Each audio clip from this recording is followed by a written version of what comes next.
Darıxmaq istedim ama bilmedim, ben bilmedim. Göylərə aşık olmuşam deyəsən, mən bilmirəm həyatdan soyumuşam. Mən görəsən neyləmişəm. Dertlere dolup taşıram sənə olan hislerimdə. Aktardığım o günlerim sende oldu yenə də.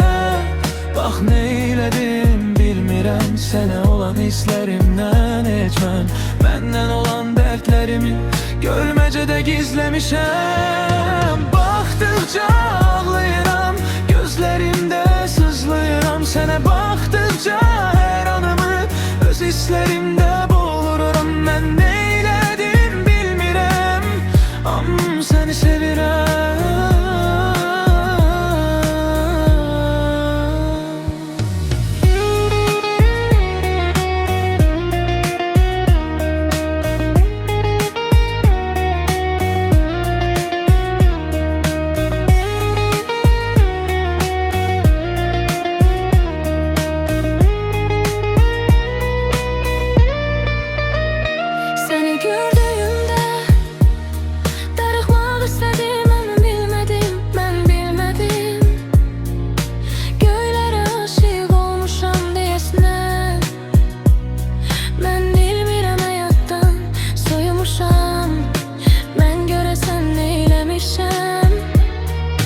Dertlere dolup taşırım sənə olan hislerimdə.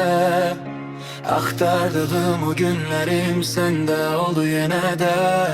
Bax neylədim bilmirəm, sənə olan hislerimdən heç məndən olan dertlerimi görməcədə gizləmişəm.